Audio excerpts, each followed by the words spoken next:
사랑하는 성도님들, 어린아이들을 키우다 보면 답답할 때가 있죠. 지금 출근하느라 바삐 나가야 되는데 아이가 도무지 말을 안 들어요. 빨리 후다닥 차리고 어린이집을 보내든 유치원을 보내든 학교를 보내든 어디든 빨리 보내고 나도 출근을 해야 되고 해야 할 일을 해야 되는데 아이가 협조를 하지 않는 경우가 많습니다. 아예 일어나지 않고 침대에서 그냥 돌처럼 누워있는 경우도 있고, 아침밥을 먹어야 되는데 도저히 아침밥을 계속 먹지 않기도 하고, 또 씻고 내려와야 되는데 그 개수대 앞에서 꼼짝없이 무슨 조각상처럼 움직이지 않는 경우도 있고, 이제 마지막 옷 다 입고 신발만 신고 나가면 되는데 이 신발 끝까지 안 신겠다고 우기는 경우가 많습니다. 답답하잖아요. 우리의 상식으로는 이해가 안 돼요. 그냥 후다닥 훅 하고 빨리 나가면 되는데 그거를 안 하겠다고 끝까지 버티고 아침부터 얼굴을 붉히게 만드는 그런 경우가 적지 않습니다. 우리 어른의 입장에서는, 우리 어른의 눈으로서는 도저히 이해가 안 가고 납득도 안 되는 행동들입니다. 하지만 알고 보면 그런 행동 하나하나에 다 이유가 있었습니다. 왜 침대에서 일어나지 않냐? 열이 나서 아파서 일어나지 않을 수가 있습니다. 왜 밥을 먹지 않냐? 이미 입에서 뭔가 오물오물 씹고 있고 그걸 넘기지 않았을 뿐이지 밥은 먹고 있는 중이었습니다. 왜 개수대에서 조각상처럼 움직이지 않았는가? 추워서 밖으로 더 이상 나가고 싶지 않아서 그런 겁니다. 왜 신발을 신고 싶지 않았을까요? 신발 안에 레고 같은 작은 그런 장난감이 들어있어서 넣으면 발이 아프니까 신발에 차마 발을 넣지 못했던 것입니다. 하지만 우리의 아이들은, 어린 아이들은 표현력이 부족합니다. 그래서 그것을 표현하지 못합니다. 엄마, 저 일어나기가 너무 힘들어요. 몸이 아파요. 아빠, 너무 추워요. 너무 추워서 제가 움직이지를 못하겠어요. 지금 신발 안에 뭔가 있어요. 저 지금 밥 먹고 있다고요.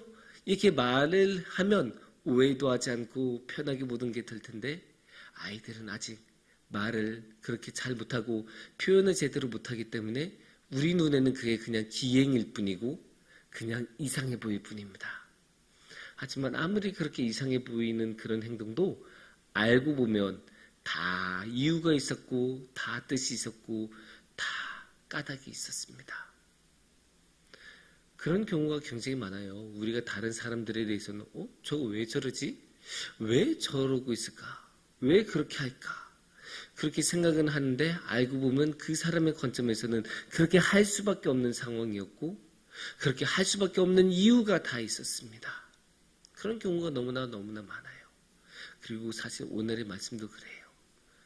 신앙적으로도 우리가 이해할 수 없는 그런 상황들도 너무나 많은데 특히나 오늘의 말씀을 보면 참으로 많은 기행들이 나옵니다.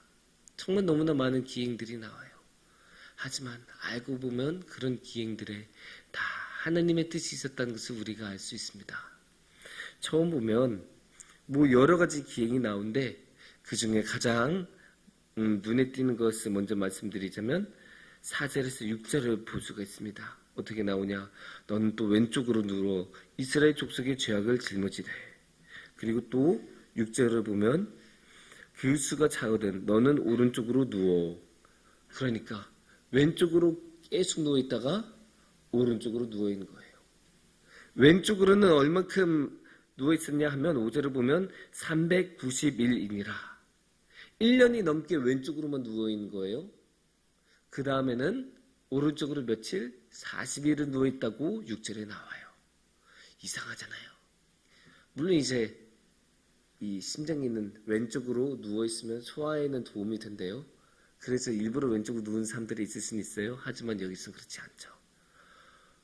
이게 계속 왼쪽으로만 눕다가 오른쪽으로만 눕다가 이게 무슨 인도의 수행자들이 가끔 이런 식으로 기행하거든요.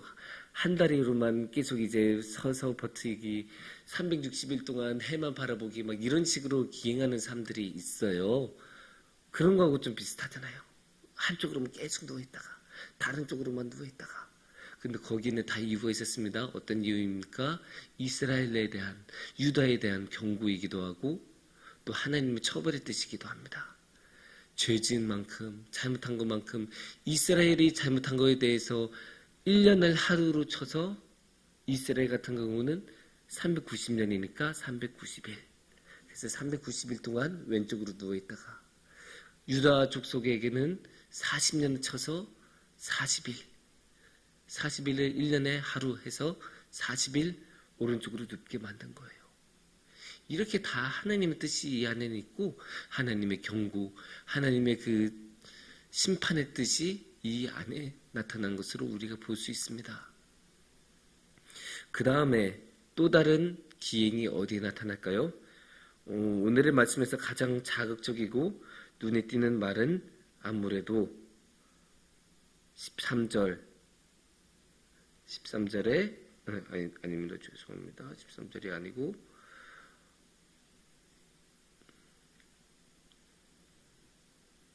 12절 말씀이 아무래도 가장 그 자극적이고 눈에 들어올 수밖에 없습니다. 너는 그것을 보리떡처럼 만들어 먹되 그들의 목전에서 인분불을 피워 구울지니라.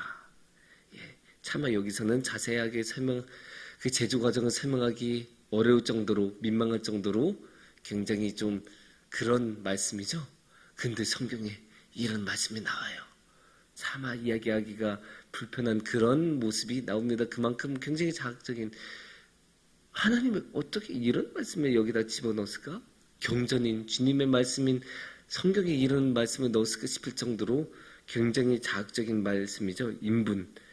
이런 말씀이 나온 것도 참 놀라운데 그런데 이제 차마 에스겔이 그거는 좀 이러고 하면서 하나님한테 부탁드리니까 하나님께서 뭐라고 하셨어요?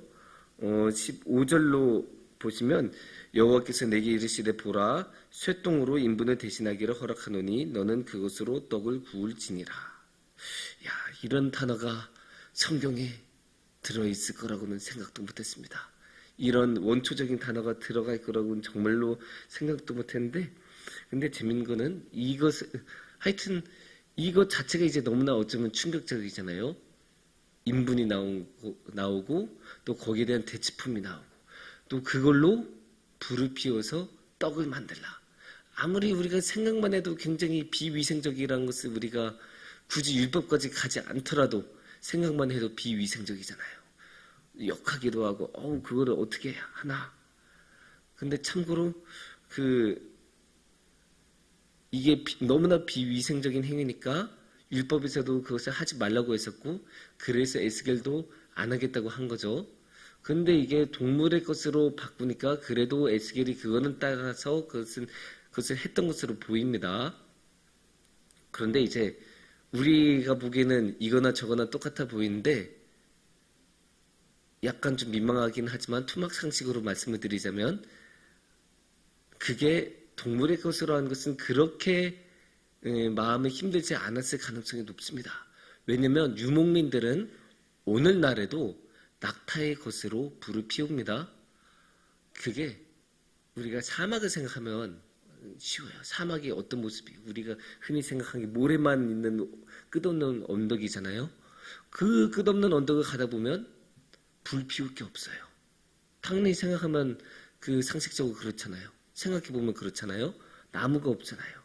나무도 없고 풀도 없고 모래만 있으니까 정말로 아무것도 없어요. 불을 만들 만한 땔감으로 사용할 만한 것이 사막에는 없거나 부족해요.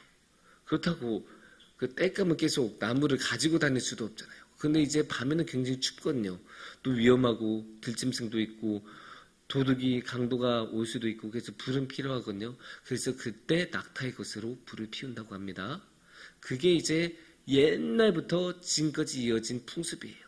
그런 풍습이 있으니까 아마 에스겔도 그런 풍습을 알았을 것이고 그래서 동물의 것으로 해도 된다, 대체해도 된다라고 하나님이 말씀하셨을 때 거기에 대해서는 마음의 짐을 덜고 그것으로 대체했을 가능성이 있어요. 그거는 문화적으로 내가 낙타의 것으로도 하는데 그냥 우리 집에 있는 소의 것으로 하는 게 그렇게 대수겠냐 그렇게 여겼을 가능성이 높습니다. 그리고 실제로 이제 그 사막에서는 그렇게 많이 하니까 그래서 그렇게 하시는데 이제 뭐 그게 중요한 게 아니지 하나님의 원뜻은 원래 사람의 것으로 한 거였을까? 그러면 왜 그렇게 하나님께서 그런 역한 기행을 시키셨을까? 그런 부정한 떡을 먹게 될 것이다. 그런 부정한 것 생각만 해도 역하고 받아들이기 힘든 것을 너희가 먹게 될 것이다. 그 경고를 하는 거죠. 너희가 이제 바빌론 땅으로 페르시아 땅으로 끌려가서 거기서 지내게 되면 이런 역한 일을 당할 거야. 생각하기만 해도 끔찍하고 변명할 수 없이 부정한 그런 일을 너희가 당할 수밖에 없다.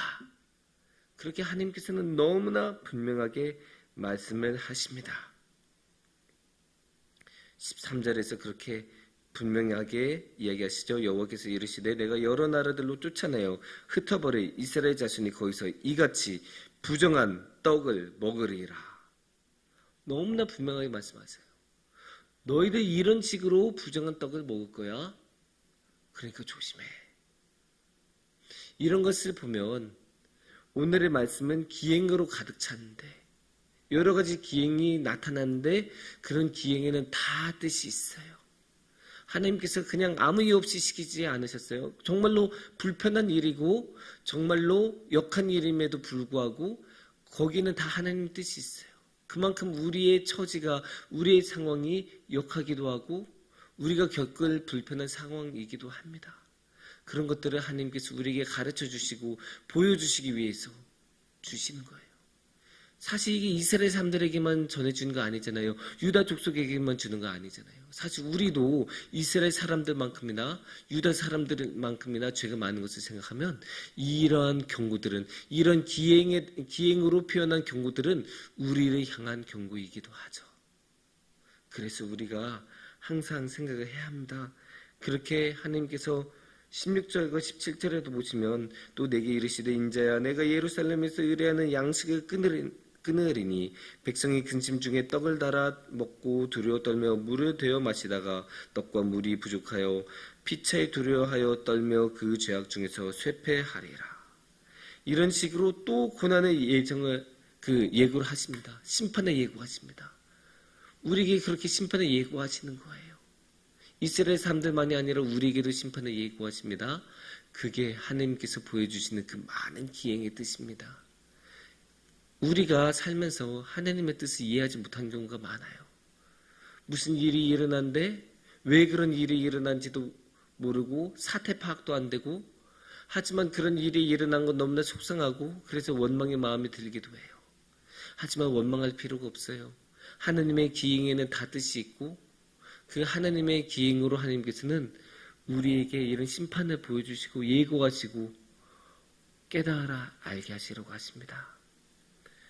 그래서 사랑하는 성도님들, 하나님께서는 이렇게 너무나 많은 기행으로 우리에게 보여주시지만 그 기행들은 대부분 우리를 향한 고난의 경고이니까 우리가 그 고난을 당하지 않도록 우리의 마음을 다시 하나님께 되돌리고 우리의 마음가짐을 깨끗하게 만들어서 하나님을 더욱 사랑하며 하나님께 나아가는, 그래서 하나님의 기행의 뜻을 올바로 이해하고 그 의미를 우리가 받아들여서 하나님과 함께하는 그런 성도님들이 되시기를 축원하겠습니다.